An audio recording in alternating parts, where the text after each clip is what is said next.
আসসালামু আলাইকুম এভরিওয়ান। আজকে আমরা এই ম্যাথের সমাধান দেখব। আমাদের এই চ্যানেলে আপনাদের জন্য বিভিন্ন চাকরির পরীক্ষার বিভিন্ন ম্যাথের সমাধানের ভিডিও চলছে। কাইন্ডলি আমাদের চ্যানেলটিকে সাবস্ক্রাইব করে দিবেন। তো চলুন এখন আমরা আমাদের আজকের সমাধানে নেমে পড়ি। এখানে বলা আছে যে একটি আয়তাকার ঘরের দৈর্ঘ্য প্রস্থ অপেক্ষা 4 মিটার বেশি। তাহলে ঘরটির পরিসীমা যদি হয় 32 মিটার, তাহলে ঘরটির দৈর্ঘ্য কত? তো আমরা যেটা করতে পারি, আমরা যেহেতু বলা আছে একটি আয়তাকার ঘরের দৈর্ঘ্য হচ্ছে প্রস্থ অপেক্ষা 4 মিটার বেশি, তো দৈর্ঘ্য যেহেতু প্রস্থ অপেক্ষা 4 মিটার বেশি, তাহলে আমরা প্রস্থটাকে ধরে নিই। আমাদের প্রস্থটা হচ্ছে আমাদের এক্স, যেহেতু দৈর্ঘ্য হচ্ছে প্রস্থের তুলনায় 4 মিটার বেশি, তাহলে আমরা ধরে নিই প্রস্থ হচ্ছে এক্স। তাহলে আমাদের দৈর্ঘ্য যেটা আসে, দৈর্ঘ্য আসে হচ্ছে আমাদের কত? X plus 4। ওকে, আচ্ছা, তো প্রস্থ পেলাম, দৈর্ঘ্য পেলাম। এখন হচ্ছে আমরা প্রশ্ন মতে কি পাবো? প্রশ্ন মতে আমাদের বলা আছে যে ঘরটির পরিসীমা হচ্ছে 32 মিটার।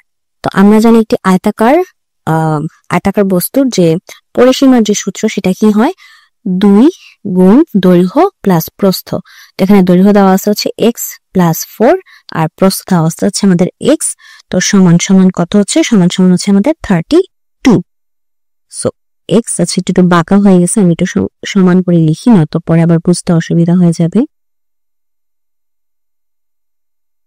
আচ্ছা, কি হবে? 22 গুণ x plus 4 plus x equals to হচ্ছে 32। তো এখন যদি আমরা একটু সমাধান করি, এখানে আসে হচ্ছে টুয়াইস এক্স প্লাস 4, এদিকে আসে 32, মানে এদিকে থাকে 32। তারপরে হচ্ছে এখন যদি আমরা এই পাশে যেহেতু 2 গুণ আকারে আছে, ওই পাশে যদি আমরা ভাগ হিসেবে পাঠাই দিই, তাহলে এদিকে থাকে হচ্ছে টুয়াইস এক্স প্লাস 4 আর এখানে থাকে 16, যেহেতু 32কে 2 দিয়ে ভাগ দিলে হয় হচ্ছে 16। তো এরপর এখানে টুয়াইস এক্স থাকলো, আমি 16 থেকে 4 বিয়োগ দিব, যেহেতু 4 এদিকে যোগ আকারে আছে, ওখান থেকে আমি 16 থেকে 4 বিয়োগ দিয়ে দিব। তো 16 থেকে 4 বিয়োগ দিলে থাকে হচ্ছে 12। তো এখন এক্স এর মানটা বের করব। তো আমাদের এক্স এর মানটা বের হয়ে আসে কত? এক্স এর মানটা বের হয়ে আসে 12 ভাগ 2, সুতরাং এক্স এর মানটা বের হয়ে আসে হচ্ছে আমাদের 6। ঠিক আছে, সো এক্স এর মান আমরা পেয়ে গেলাম 6। তো আমরা এক্স কাকে ধরছিলাম? এক্স হচ্ছে আমরা প্রস্থকে ধরছি না, আমাদের কাছে জানতে চাইছে কার মান? আমাদের জানতে চাইছে হচ্ছে দৈর্ঘ্যের মান। তো দৈর্ঘ্য তাহলে আমরা কি করে বের করতে পারি? যে দৈর্ঘ্য যেহেতু বলা আছে এক্স প্লাস 4, তাহলে আমরা এক্স এর মান পাইছি কত? 6। তো 6 প্লাস 4 অর্থাৎ 10।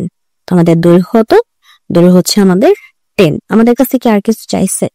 না, আমাদের কাছে তো আর কিছু চাই নাই। তো যদি সাপোজ ধরে নেন ক্ষেত্রফল যদি চাইতো, তাহলে আমরা কি পাইছি? একটা 6 পাইছি আর একটা পাইছি 10, তাহলে তখন ক্ষেত্রফলটা কি হয়ে যেত? 10 গুণ 6 অর্থাৎ 60 মিটার পার। 60 মিটার পার, এটা হয়ে যেত আমাদের ক্ষেত্রফল, যদি ক্ষেত্রফল চাইতো। যেহেতু এখানে শুধু দৈর্ঘ্যের মান চাইছে, তো দৈর্ঘ্যের মান হচ্ছে আমাদের 10 মিটার। তো এটাই হচ্ছে আমাদের আজকের প্রশ্নের সমাধান। যদি ভিডিওটি ভালো লাগে অবশ্যই ভিডিওতে লাইক দিবেন, চ্যানেলটিকে সাবস্ক্রাইব করবেন। ভালো থাকবেন।